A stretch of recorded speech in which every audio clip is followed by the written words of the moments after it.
All right, welcome back. Another episode Around the Cut with co-hosts Get Rich, Armani.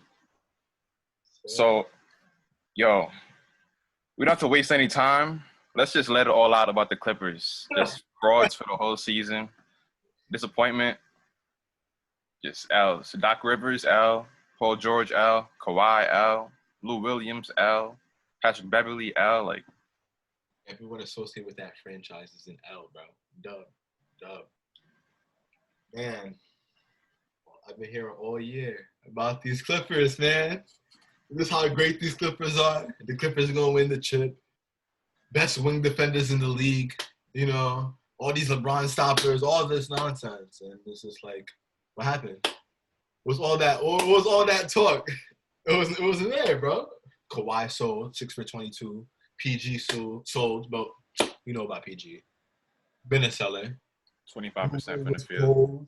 Got cold. Like, it's just embarrassing, bro. It really is embarrassing, bro. For real. Yeah, to be honest, I wasn't really surprised. You know what I mean? The only thing I was surprised about was the fashion that they lost.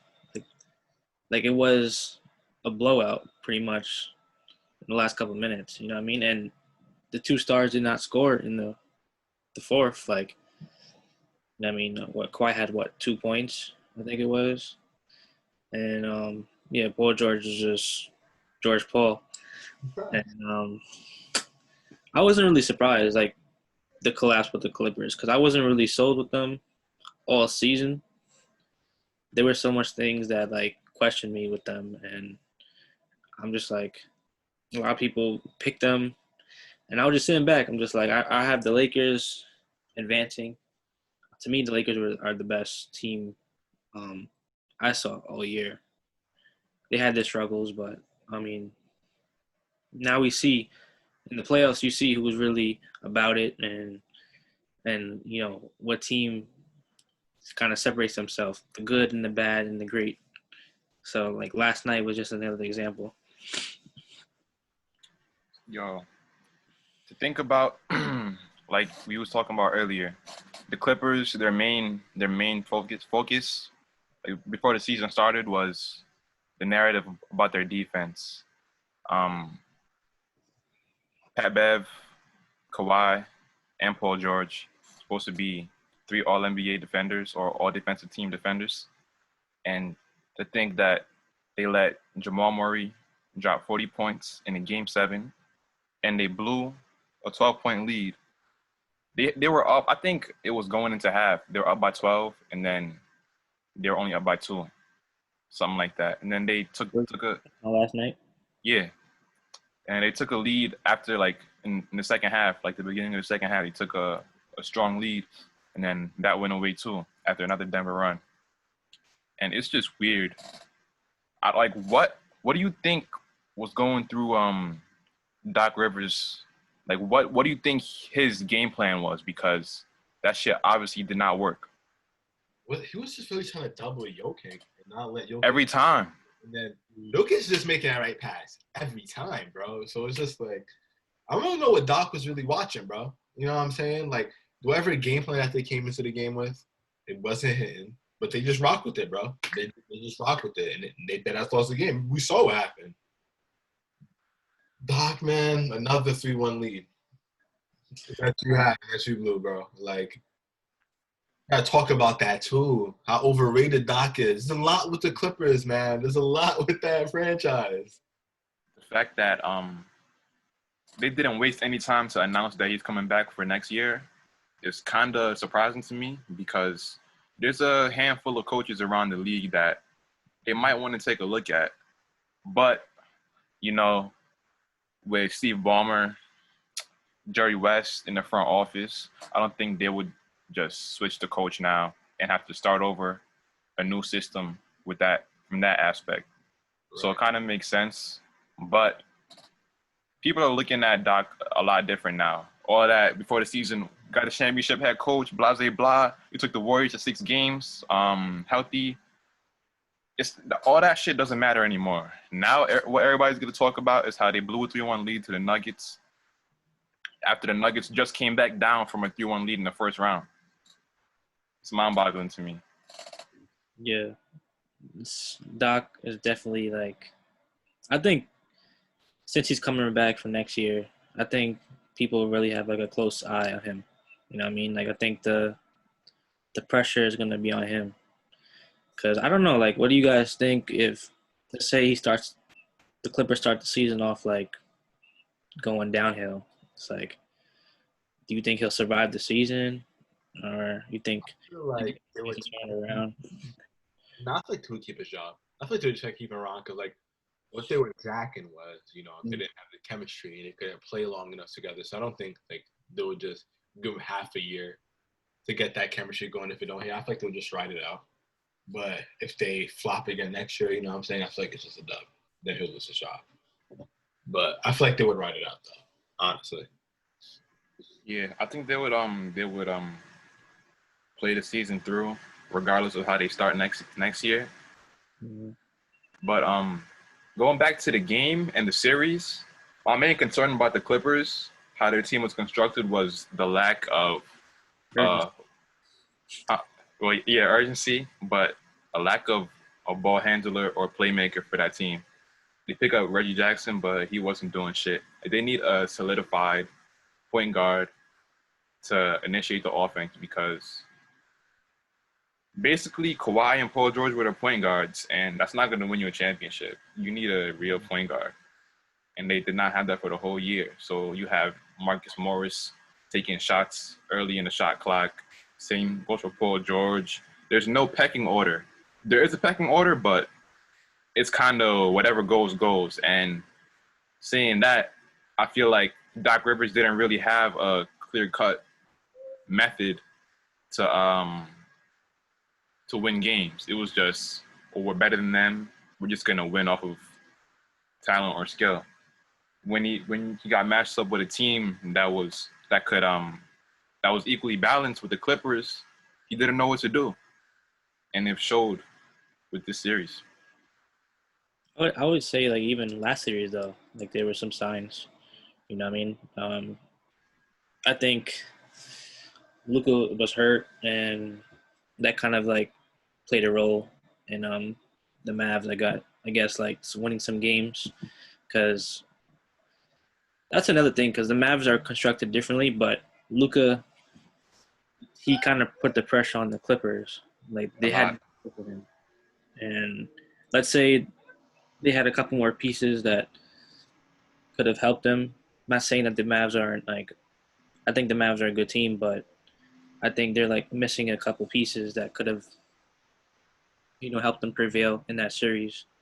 And then I felt like it translated towards the next. Denver just came off like a 7-game series, going the distance, and it kind of maybe tired them out a little bit. But then I felt like once they got comfortable, and then when you have a young team that doesn't fear the big dog or the veteran team, then that's a scary sign. And once they felt like, oh, we can compete with these guys, it's like let's open, there's an open race for them.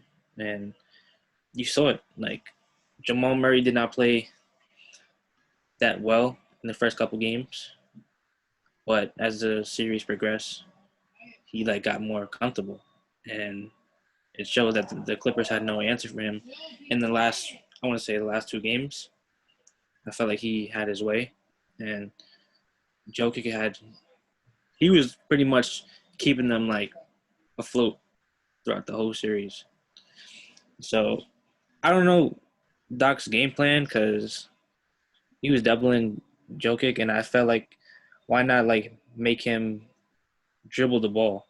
So I don't think he's like a great ball handler. You know what I mean? Like if you apply pressure to him, so let him dribble the ball and pass it that way. Let him force to make a play. Like dribbling the ball, not double teaming him because he's a great passer. And you have to give him different looks, like different players. So I don't know what he was doing, but it's too late now to make anything. So That boy Jokic chopped the whole series, okay? The Clippers had no answer for him, bro. They had Zubac in, Zubac getting fried. They throw Trez in, Trez getting fried. So it's just like they didn't really have an answer. You know what I'm saying? Like the Clippers are kind of like a weird mix. I feel that's kind of thrown together, and that we're just told that they're gonna work good because it's a bunch of good players. You know what I'm saying? I feel like nobody really had like. I think they really solidified rules on the team. You know what I'm saying? I feel like it was the best just play ball, but it's because they haven't played enough together. But like, it's like they're just skipping that. They were just trying to skip that whole process of playing together, learning how to play with somebody, learning how to play with your teammates.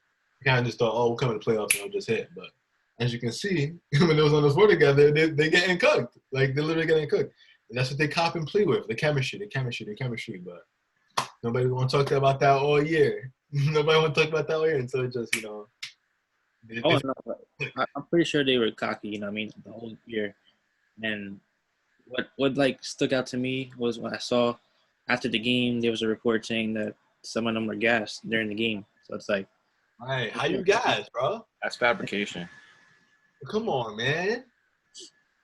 that led me to believe like, what was you guys doing when you had that break? Like, were you guys actually working out, or are you just like saying, "Oh, we got this" because we got Paul George and Kawhi and a couple other players that can.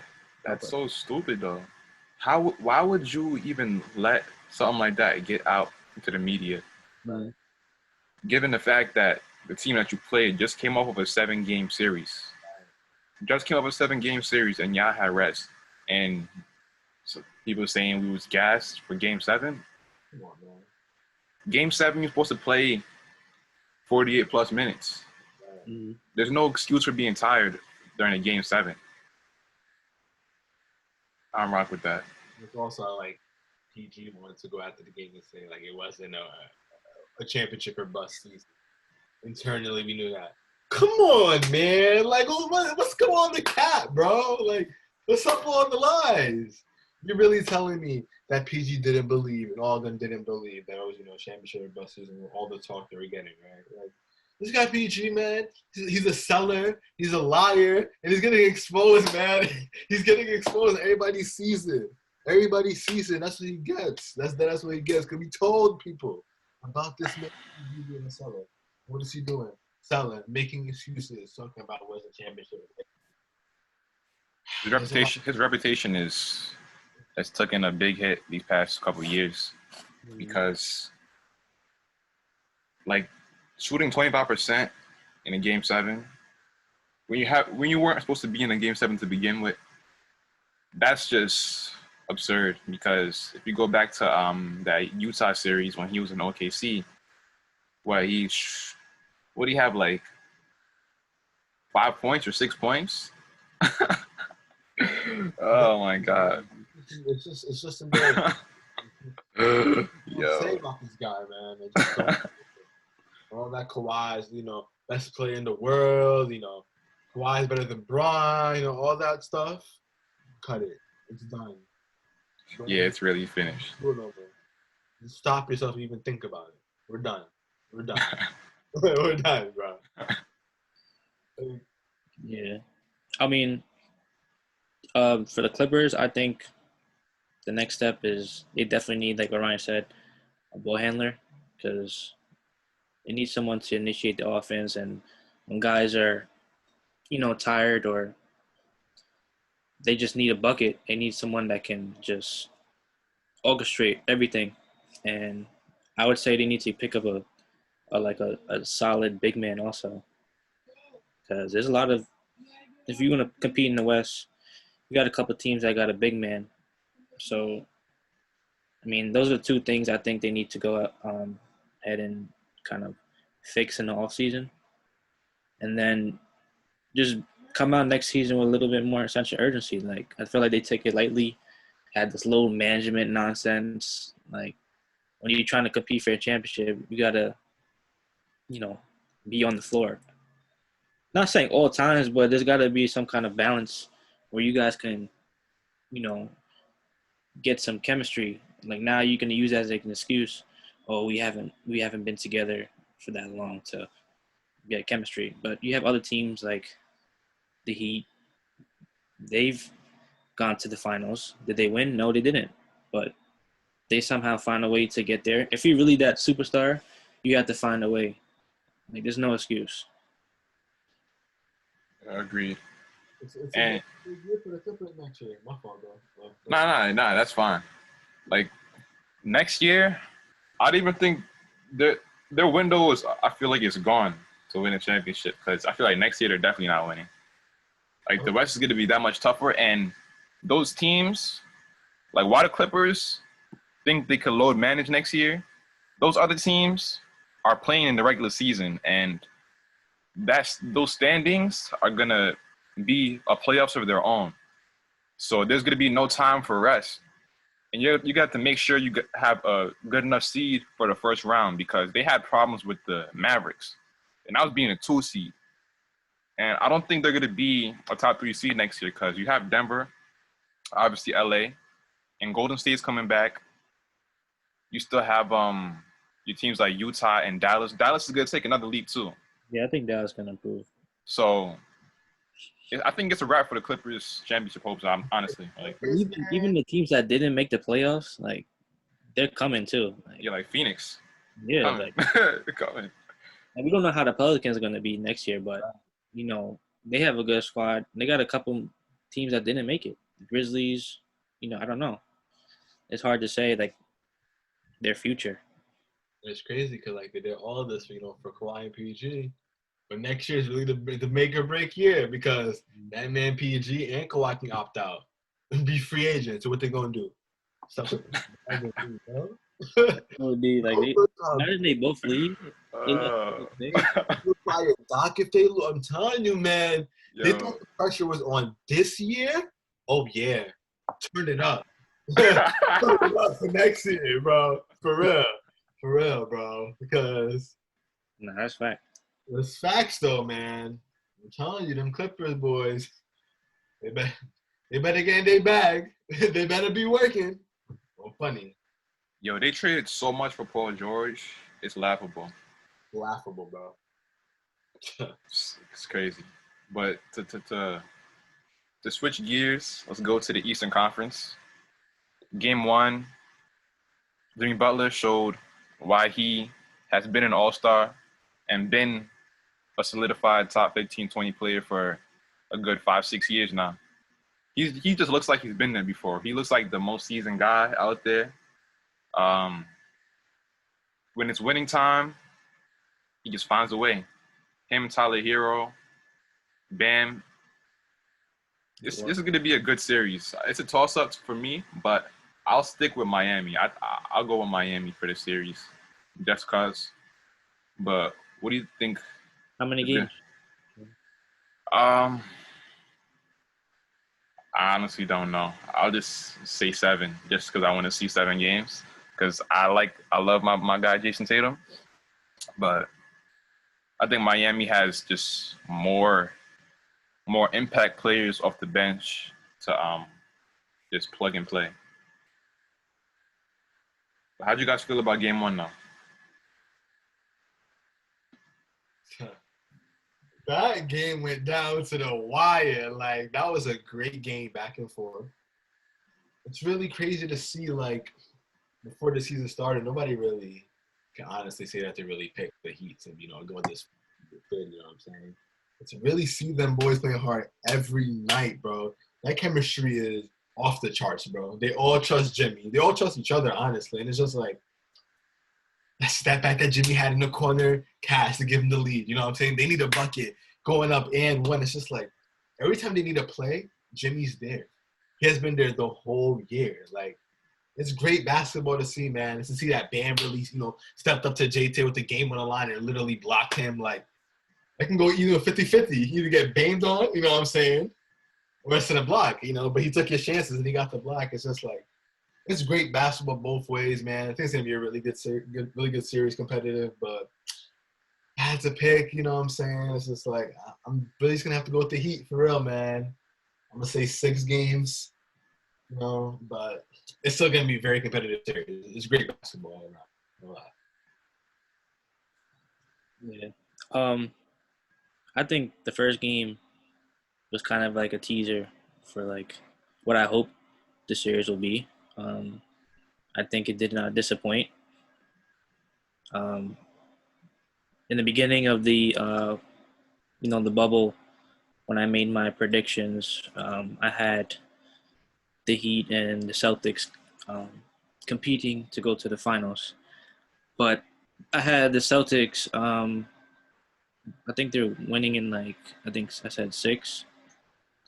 But yes, that was before the bubble. And after I watched the Heat and saw their camaraderie and all the pieces gelling together, how they move, I feel more confident in them than I do in the Celtics at this point. Um, I feel like when you watch the Heat play, I don't really, I can't really point out one person who had like a bad game. Like with the Good Celtics, point. it's like Kemba sometimes has a good game. You don't know what type of game he's gonna have. Um, Sometimes Tatum has an off night. Jaylen Brown, you know, I don't think they've all in like you can say one series they all had like a good four complete games.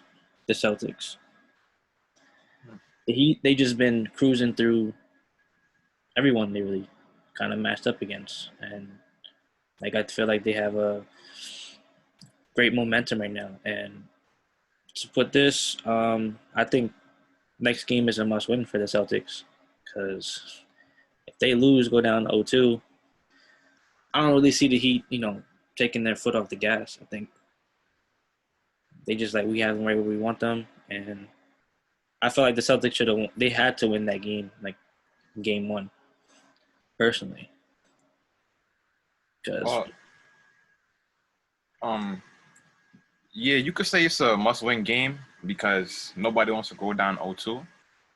But I don't think the Celtics would panic if they went down 0-2 because they've been to the conference finals before, won, and those not I'm not even going to include Kemba because he's been too on and off.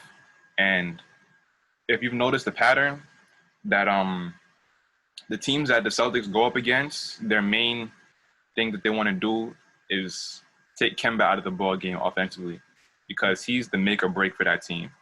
Like once Kemba gets going and he gets hot, other teams feel like they don't have a chance. So like they make it their priority to get the ball out of Kemba's hands and make sure he's having an off night, bother him.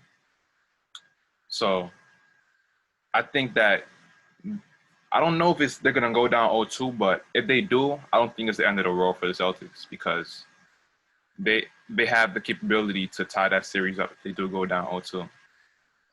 yeah, I feel you, but I feel like if they go down 0-2, they have to win um, like the four out of the next five games.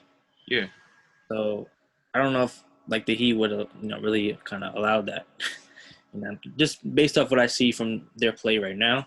But it's not like a long shot. Like I wouldn't be surprised because like the Celtics, they've been to the conference finals, a lot recently, so they have that kind of experience right now. But ultimately, I say I have the Heat winning in six. That's what I've decided before the series started. I hope it goes seven though, because that's just a fan of me, you know. And if all the games are like game one, then that's just like a treat. But I had them in six. Yeah, same man. I really didn't, pick Miami. I would have envisioned Miami coming up the East. It's up to your off, but that bubble basketball is different, man. If it's a different vibe out there, niggas is just balling, and Miami is honestly looking like the best team in the East. Boston not far behind though. You know what I'm saying? Boston is right there, but I just don't know if they'll be able to pull it off this series. The way everything's going, the way they playing. I don't know, man. Don't know. You think if they had Hayward back, is he coming back? I don't know. So I think they said He comes back. Like, how you think that changes? I don't think it's going to change much for the Celtics because just because he's coming back doesn't mean he's going to be ready to compete. Mm. I mean, that's and what Ryan said. Like Kemba's that make or break of the team. So like, if Kemba's balling, the Celtics have a really great chance of winning. know what I'm saying? But, he's getting clamped or he's breaking, or it's going to be hard for them. So I really don't know if Hayward's really going to be ready for this high intensity. He's jumping right back in to play Yeah. basketball, to a conference final. So, like, I don't really believe like either team will like kind of blow each other out. Like I think because I just think that if one team is down, both teams fight like to the end. So I think they'll give them the best effort, regardless who's down. So I think it'll be a close game, like pretty much every game. It'll be a toss-up. I want to talk about Marcus Smart though, because he's taken a large leap this season, especially offensively. Like he's gonna get. I don't know if he's gonna even be able to stay in Boston, because I'm pretty sure a team's gonna throw him some money whenever it's time for him to enter free agency. And Boston has so many pieces already. It's gonna be hard. Stats, bro, because the way he be cashing out now, like, whoa, that jumper, he's been working for real, bro. Like, yeah, he took 13. Legitimate 3-and-D player, bro. Like, legitimately. It's crazy. It's crazy. Like, and I know it's higher in the bubble because how many did he hit in game one? Wasn't that 5, 6? It had to be at least 5. Like, he was going crazy. Like, Nah, he was 6 for 13. I didn't really think that. I didn't really expect that. But to really come through and be like a consistent 3-shooter like that. We already know what he brought on the defensive end. You know what I'm saying? His defenses look even better though. Like, yeah, like he's gonna be that high energy, high impact. You know what I'm saying? To have offensively, like that really brings the Celtics to another level. Like it makes them even better of a team than before, because you have to worry about Marcus Smart now. Literally, those are looking like. Yeah, I mean, I'm gonna give him the credit, from his jump shot improving, but I would say this just to keep in mind, like, there's no fans, so fans could kind of bring pressure to the game, and especially like in key moments, like sometimes you they make you think a little bit before you shoot. So I don't know, like I'm gonna give him the credit because it's been a consistent theme going on with his shooting. So I'm gonna give him the credit. But I'm looking forward to next season, like if we get fans, like how will that impact not just him but like all players, because you see a lot of young players just balling out right now. No pressure. Mm-hmm. No pressure. All right, yo, I want to talk about the Western Conference Finals. I had the Lakers in 6. Come on, man. I got the Lakers in 6 for that one, but the thing about this series, not fun. The thing about the series, to me, I think that Jokic and AD are going to pretty much neutralize each other, because you can't really stop Jokic.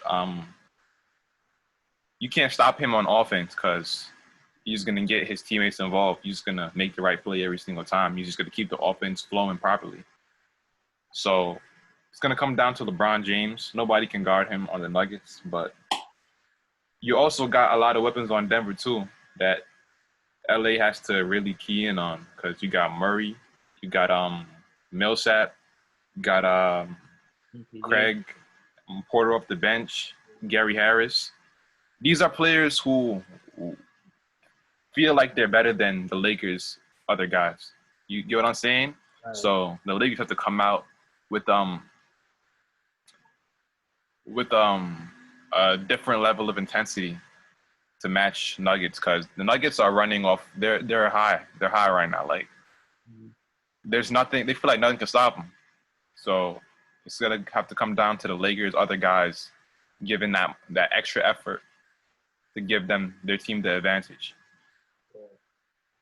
Honestly, man, it'll be a good series. The Lakers can't come through, as you just can see. You can't overlook the Nuggets. You feel me? But they can't anymore. Game ready to go. You know what I'm saying? I don't think the Lakers are going to come out underestimating the Nuggets. You know what I'm saying? I think they're going to be locked in, have a week of rest. You know what I'm saying? I got the Lakers in 6.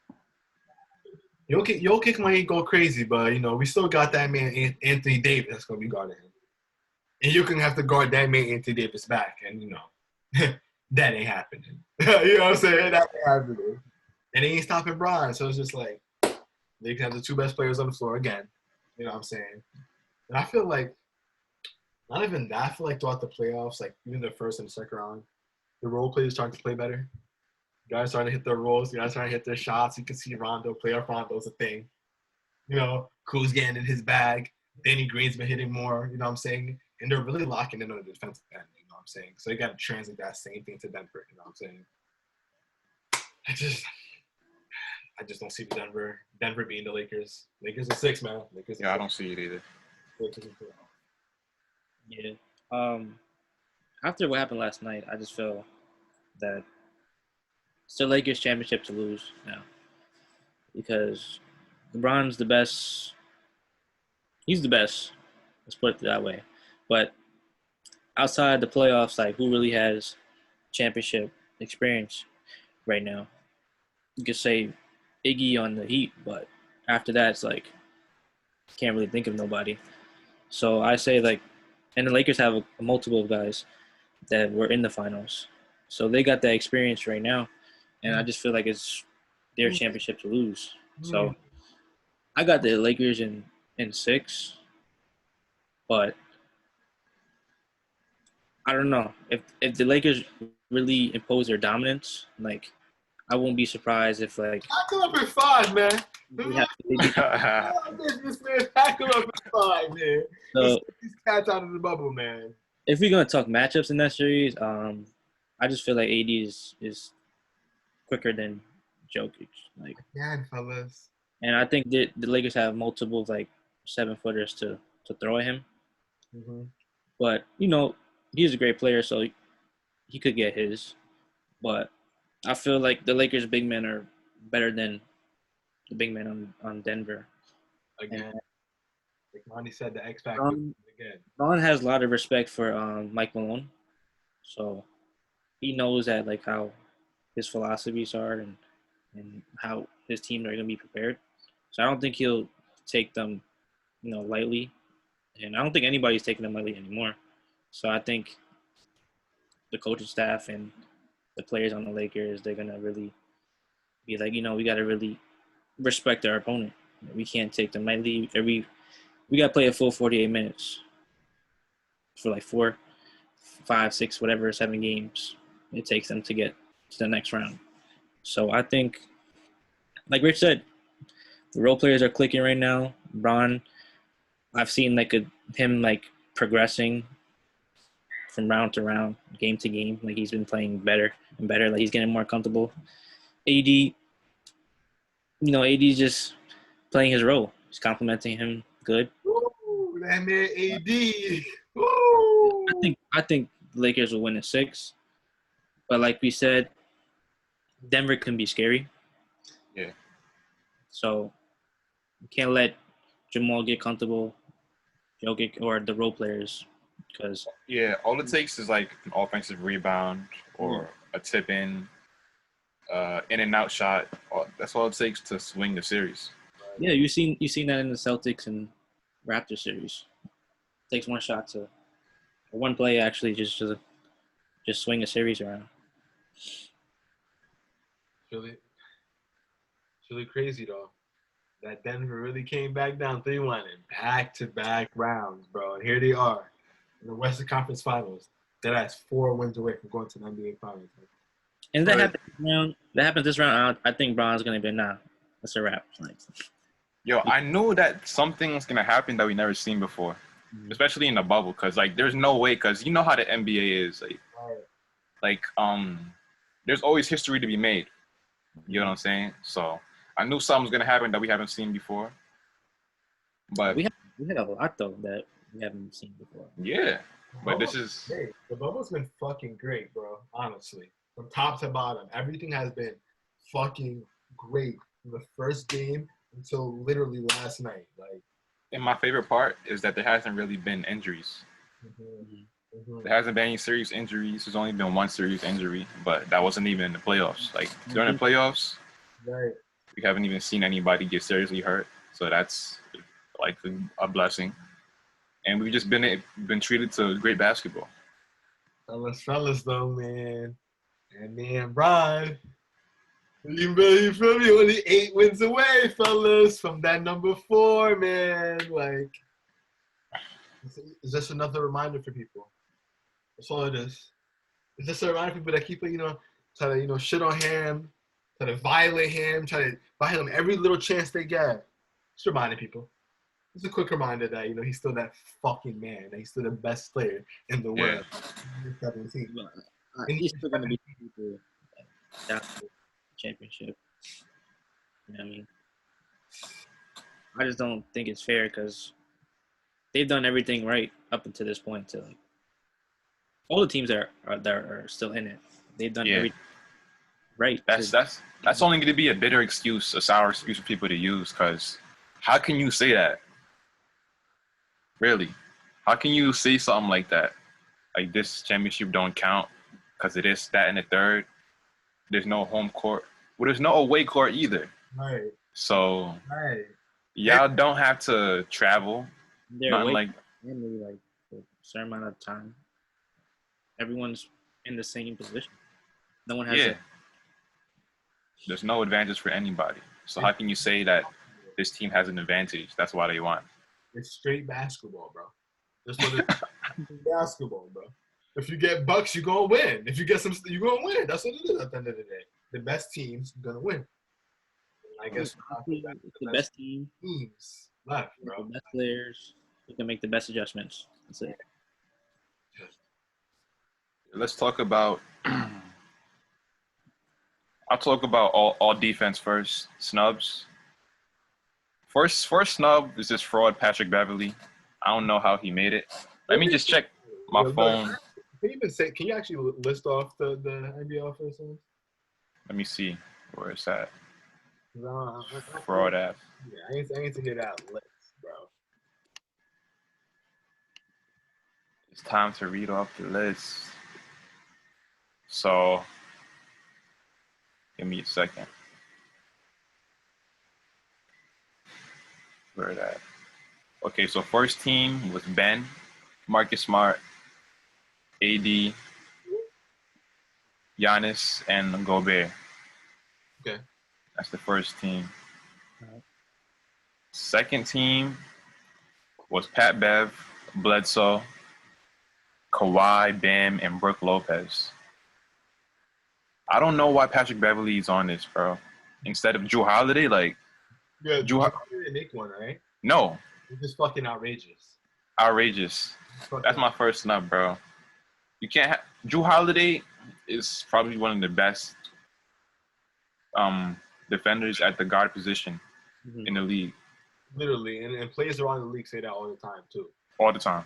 You see all over social media, you see people just talking about how Jrue Holiday is a great guard defender. And it's just really didn't make any. And you got this fraud, like you said, Pat Bev on the list, man. This fraud, we just saw what happened with this fraud. It's just the hype. That's what it is. I don't like that shit, man. Yeah, I don't like it either. and giving Trez the 6th man of the year. Ridiculous, bro. Ridiculous, bro. The NBA wanted the Clippers to win so bad, son. They wanted them to win so bad, bro.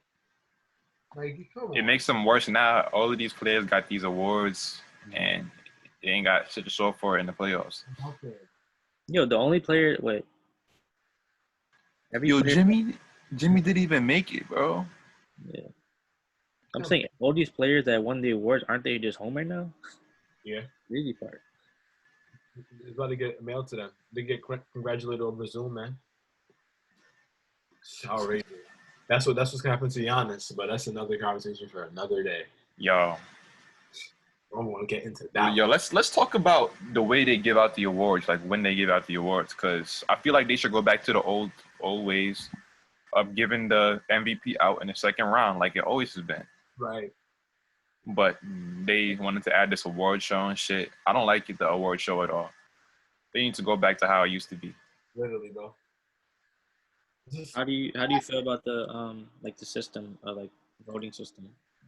The voting system, I don't like it either because you see these these editors and analysts and people who get votes, and most of them, well, there's a lot of them that you could be like, why does he get to vote? Why does she get to vote? You know? And it shows every year with some of the snubs and shit that happen. I feel like it should be the players' vote, to be honest, because they're the ones who actually competing against them, and they know the type of level that player's on. So I don't know. I don't think the players care enough to do that because the NBA, the way they give out the awards is like they do it based off the narrative and shit like that. So with the players, they're not really focused on stuff like that because What about they would just the coaches too, but they would just give it to LeBron every year if that was the case. That's why Yeah, that's true. it's not like that. Honestly, that's tough though. But what y'all thinking about the week 1 NFL, man? What's y'all overall vibe from all the games y'all watched? It's been good. I'll say that because I don't know how many teams have had how many teams had fans. It wasn't that much. Chiefs, Titans.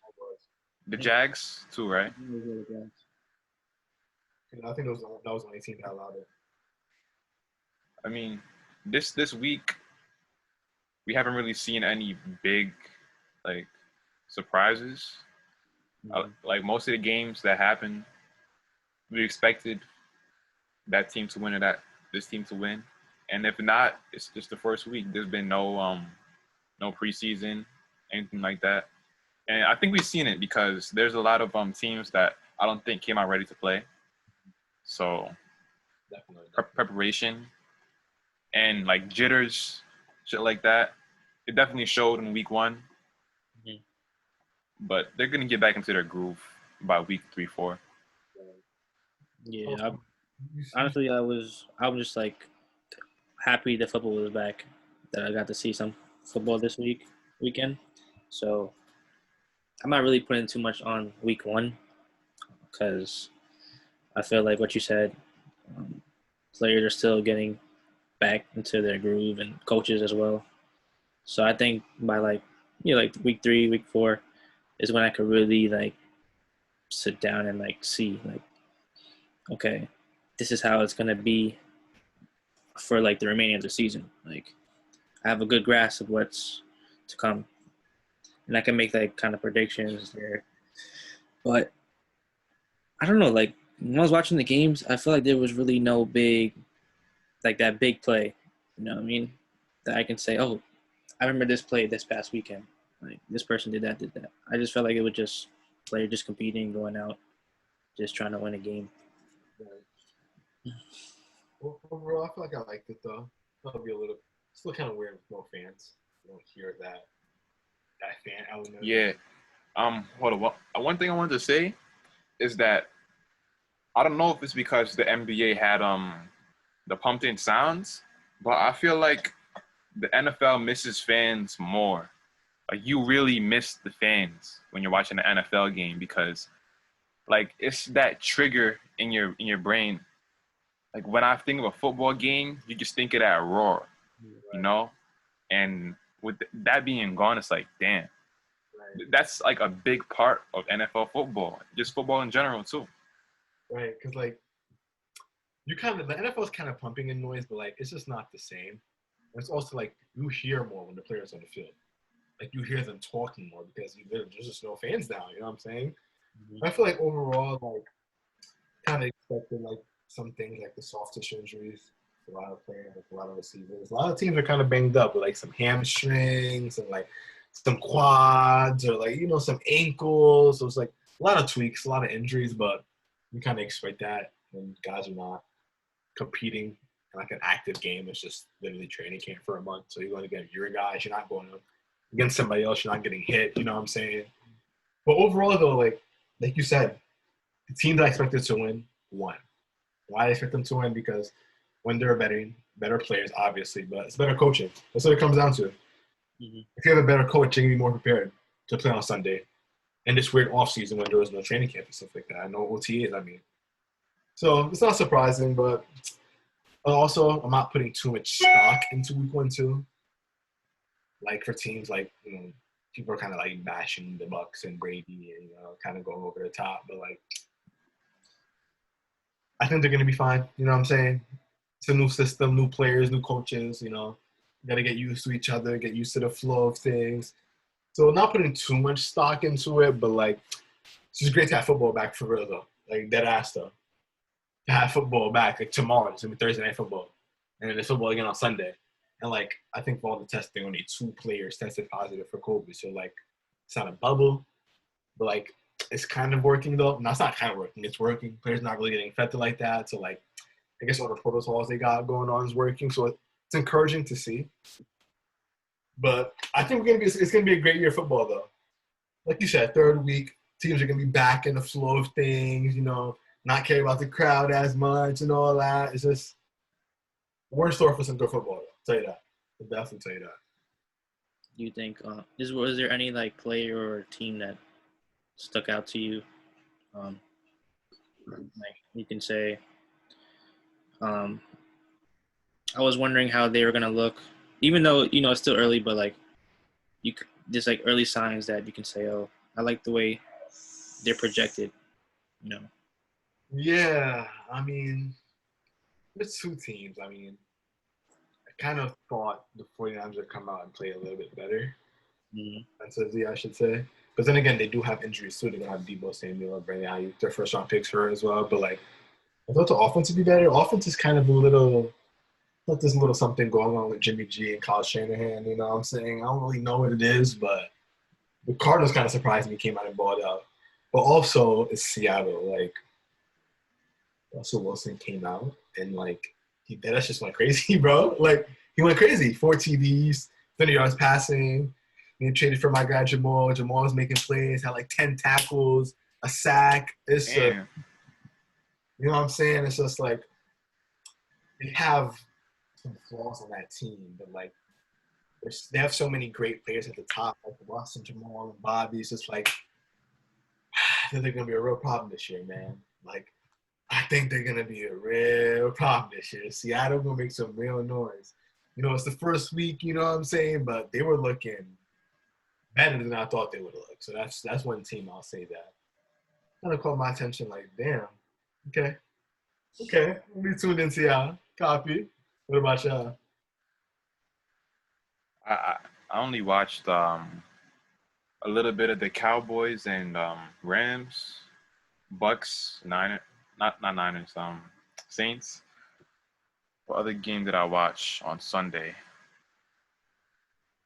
I think that's it.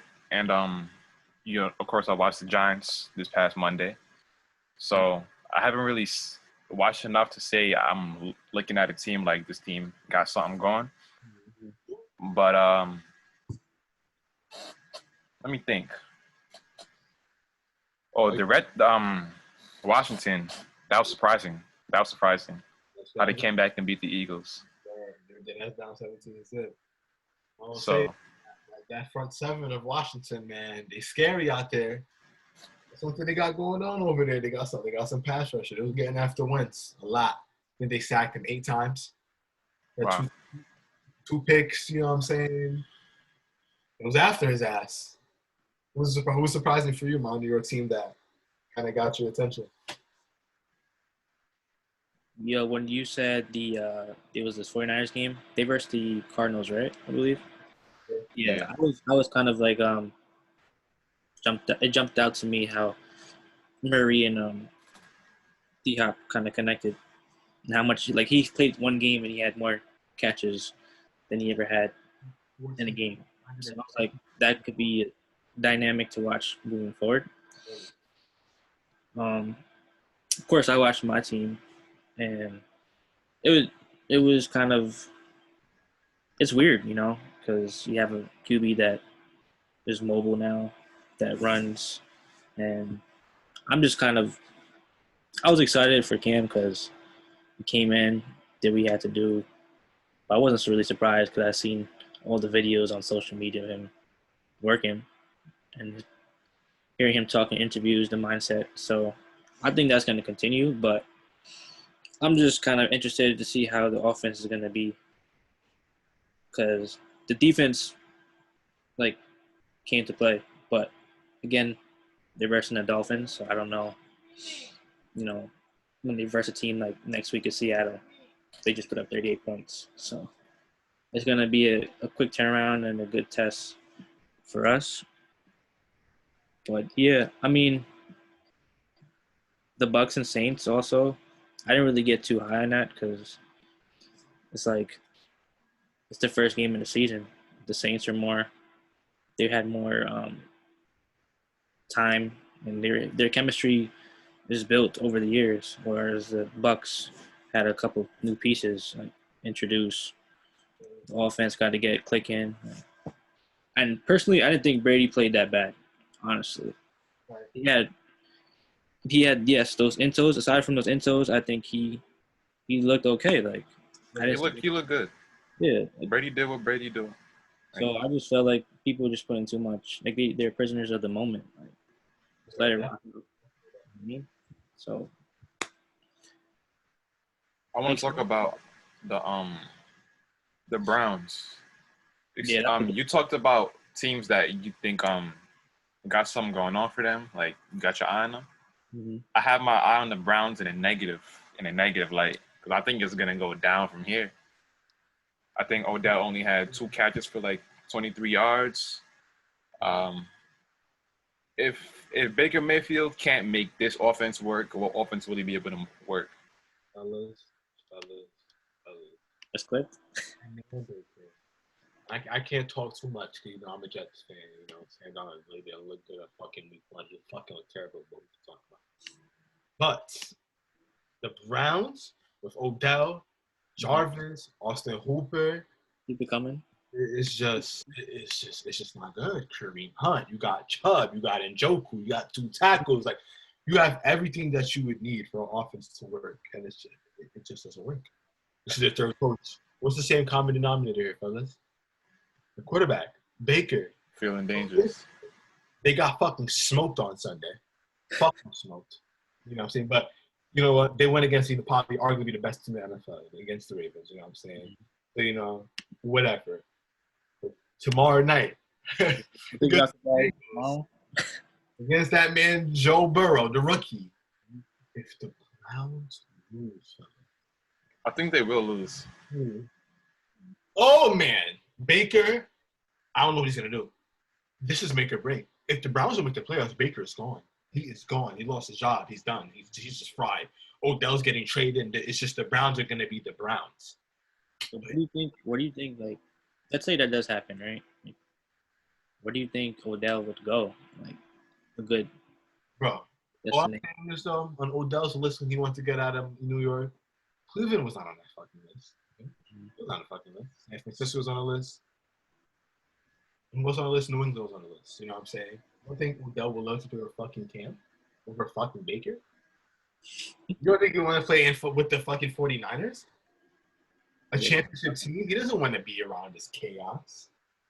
You know what I'm saying?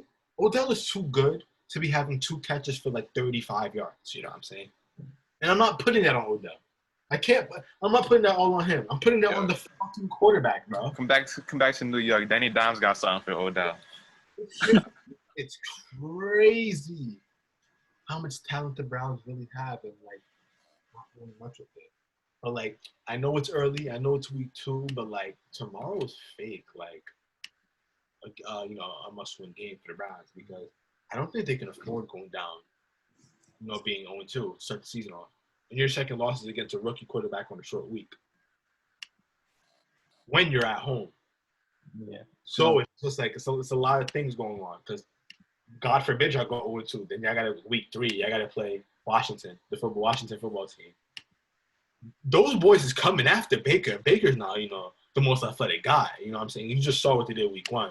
Then you got to go against Dallas, then Indy, then Pittsburgh. So it's just like, yeah. If you look at their schedule and you kind of like on paper, like they should be winning the majority of these games. They should be winning these games.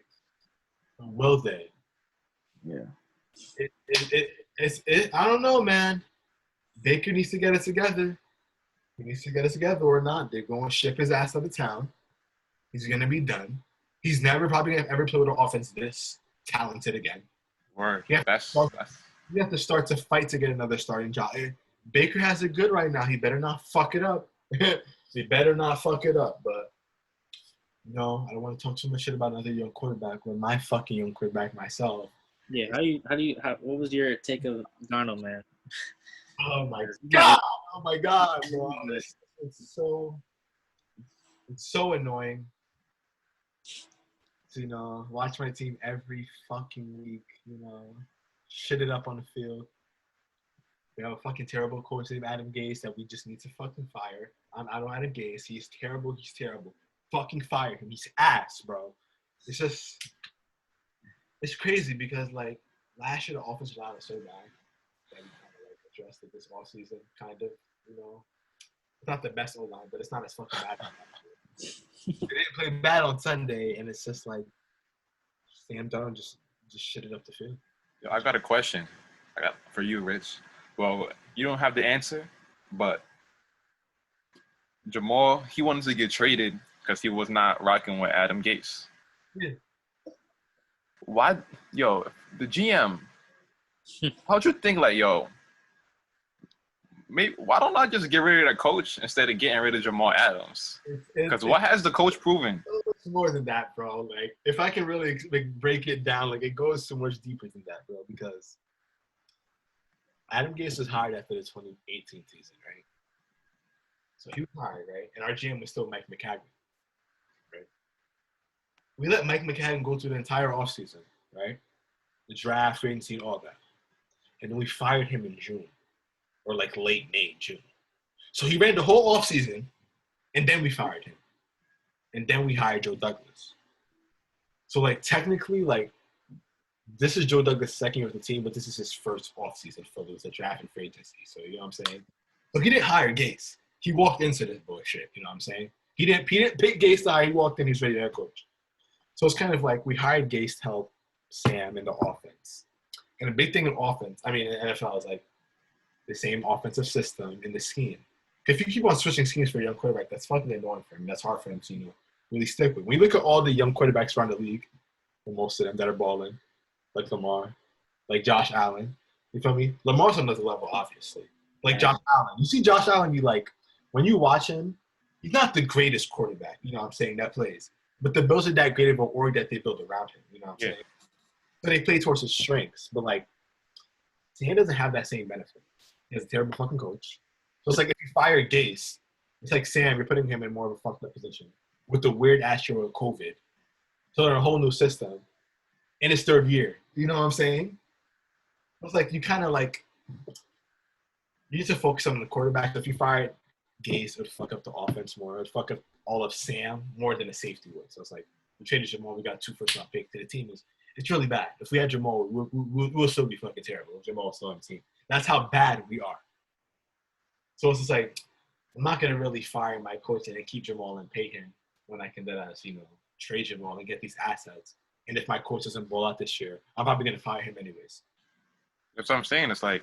So it's just like, but, like, you have to give him that chance, too, because, like, we were the most injured team last year, the whole year. We had the most players on IR. So, like, it's really on Sam, and it's kind of infuriating to see that, you're here for Sam in the offense, and the offense fucking sucks, bro. Sam is not getting better. So it's like, what are you doing here, bro? Like, just fire you. Just you're not doing nothing. But I don't want Sam. Sam played like shit. He was missing all these throws, but I believe in my son too much for me to just jump ship. You know what I'm saying? I think even with all this stuff, Sam's gonna play well enough for him to come back next year. And that's what I just believe, bro. I just believe my son is that nice, man. I hope he don't sell me. He did not make me good. He did not make me look good week 1. He didn't. I'll tell you that. I did not look good. I did not feel good after watching that game. Hopefully this will be better, man. Yeah, I didn't look good. I didn't feel good either after Daniel Dimes. Very sad, man. I'm going around the NFL. You're seeing all these young quarterbacks, man. All these these guys balling out, and I see my team, one of the worst teams in the NFL. Nah. Again. Like, when will it end? More. The Giants look better. Yeah, the Giants look better. You guys look better as a team. Yo, one thing I want to say about the Giants, I read some earlier.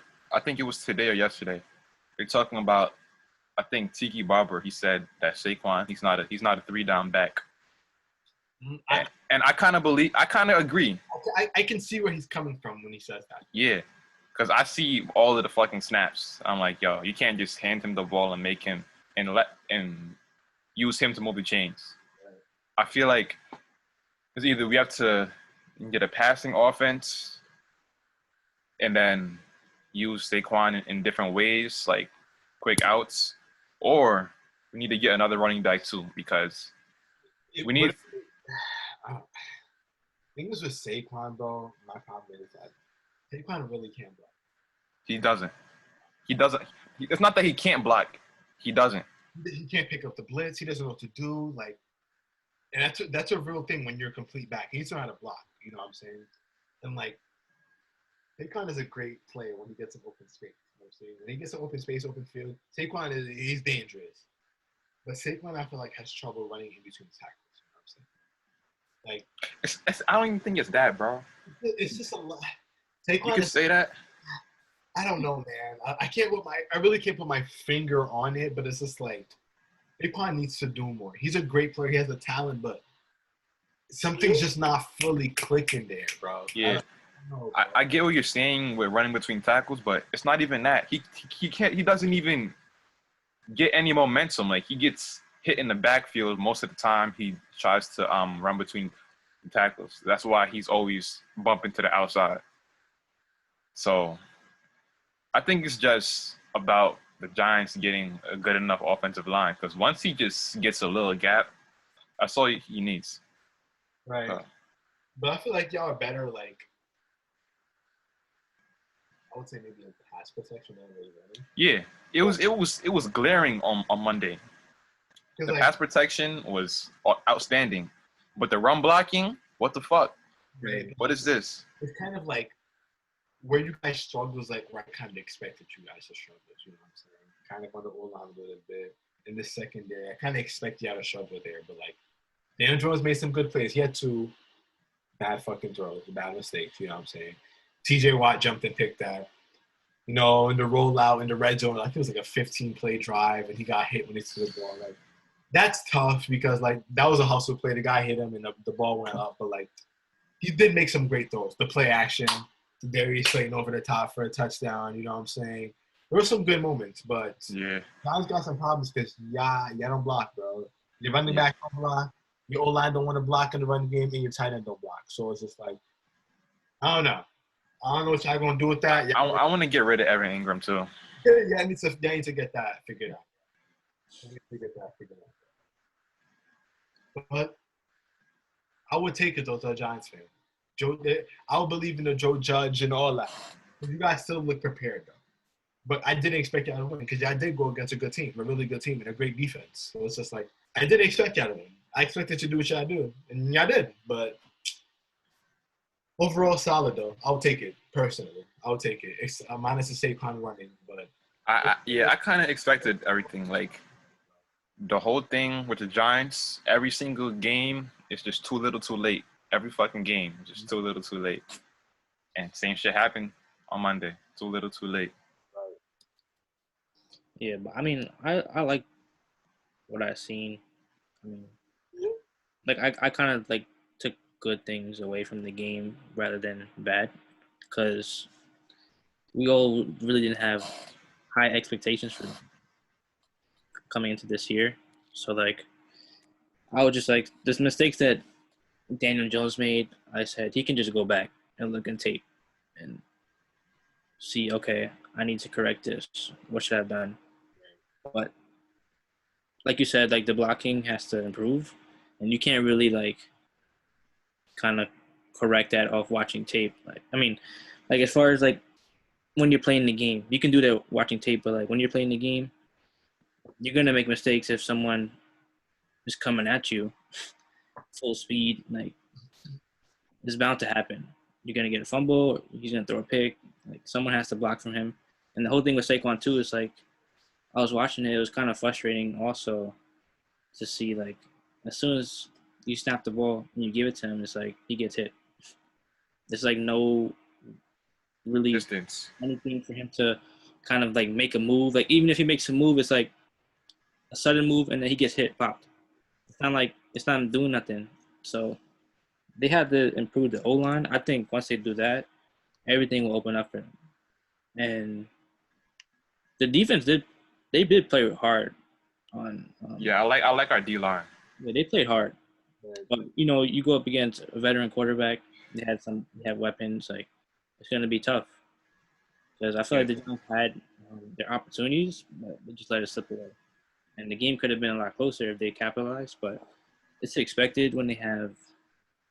Well, it's like the same thing with the Jets. Like it's an ongoing issue in New York with all teams.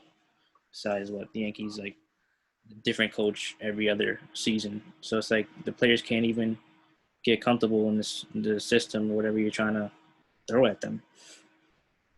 But if Joe Judge continues and builds a foundation, like a good one, to just build into the season where they could just remain competitive, then I think that can go a long way. But they do have to somehow fix that blocking, and they can pick somebody up during the season, off season, go for it. We'll see. We'll see. Well, with that being said, we went on for a good amount. I don't know when we started recording, but we went on for a good amount of time. Right. Is there anything else in the NFL that y'all wanted to talk about at all? I think that's pretty much it, man. That's a good week of football, though. I will say that. Entertaining. I'm happy to have football back. Fuck the Cowboys. The boys ain't happy. We ain't got to talk about them. Oh, man. But yeah, like, subscribe, share, retweet, whatever. Follow us on Twitter, Around the Cut, everything. Know what I'm saying? And that's another episode in the books. Yes, sir. There we out. Yep.